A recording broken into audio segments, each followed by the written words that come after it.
So curly hair பார்த்துட்டு நிறைய பேர் கேட்குறீங்க எப்படி மெயின்டைன் பண்ணுவீங்கன்னு. நான் ரெகுலராக மெயின்டைன் பண்ண மாட்டேன், பிகாஸ் நான் நிறைய ஆயில் வைப்பேங்கிறதுனால இந்த கேர்ள்ஸ் எல்லாம் உடஞ்சிரும். I don't mind.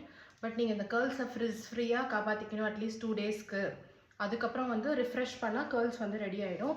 அப்படி உங்களுக்கு அது ரெடி ஆகணும் அப்படின்னா நான் செய்கிறத சிம்பிளாக செய்யுங்க.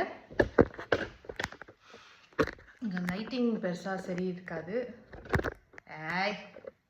ஓகே, ஸோ இது பாருங்கள், இது வந்து ஒரு சாட்டின் பில்லோ கேஸ். இதில் தான் நான் படுப்பேன். ஸோ இது படும்போது நமக்கு வந்து ஃப்ரிக்ஷனில் ஃப்ரிஸ் ஆகி முடி வந்து இந்த கேர்ள்ஸ்லாம் உடையாமல் இருக்கும். ஸோ இதில் முடிஞ்ச அளவுக்கு நீங்கள் படுத்து தூங்க பாருங்கள். சம்மர்ஸில் கொஞ்சம் கஷ்டம்தான், பட் ஏசி இருந்தால் மேனேஜ் பண்ணிடலாம்.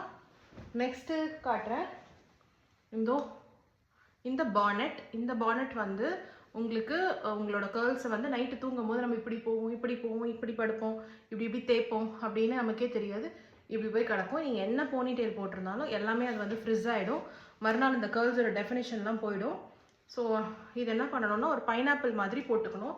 பைனாப்பிள்னால் என்னென்னா ஒரு லூஸான ஸ்க்ரன்ச்சி வச்சு இந்த இடத்துல நான் போட்டு காட்டுறேன். வெயிட் பண்ணுங்கள். ஒரு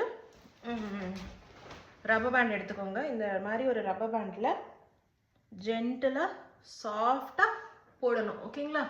காட்டுறேன். அது எவ்வளோ வேணாலும் நீங்கள் சைடில் ப்ளேஸ் பண்ணிக்கலாம். கேர்ள்ஸை டிஸ்டர்ப் பண்ணாமல் இருக்கணும். கொஞ்சம் சாஃப்டாக ஸ்மூத்தாக இருக்கணும்.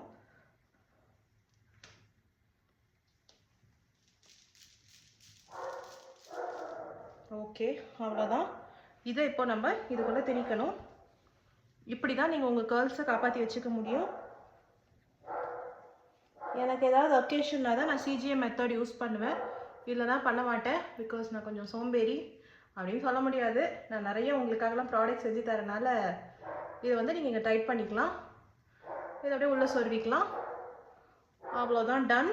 இப்போ இந்த முடி வந்து சூப்பராக இருக்கும். நீங்கள் டெய்லி இப்படி படுக்கணும்னு அவசியம் இல்லை. உங்களுக்கு கேர்ள்ஸை வந்து நீங்கள் எஃபர்ட் ஒன்ஸ் நீங்கள் கேர்ள்ஸ்க்கு வந்து ஷாம்பு போட்டு கிளென்ஸ் பண்ணி, அப்புறம் கண்டிஷ்னர் போட்டு, கேர்ள் க்ரீம் போட்டு, கேர்ள் ஜெல் போட்டு, இதெல்லாம் பண்ணி டிஃப்யூசர்லாம் போட்டு பக்காவாக 2 hours ப்ராசஸில் செட் பண்ணி வச்சுருப்பீங்க. சடனாக மறுநாளே நீங்கள் வந்து நார்மலான இந்த பில்லோஸில் படுத்திங்கன்னா அது ஃபுல்லாக அந்த எஃபர்ட் வேஸ்ட்டாக போயிடும். ஸோ இந்த பில்லோ கவர் வந்து ரொம்பவே ஸ்கின்னுக்கும் நல்லாயிருக்கும். இது அதோட ஸ்கின் பெனிஃபிட்ஸ் பற்றி நான் இன்னொரு வீடியோவில் சொல்கிறேன். ஸோ கேர்ள்ஸ் இன்டாக்டாக வச்சுக்கணுன்னா நம்ம இதெல்லாம் பண்ணணும்.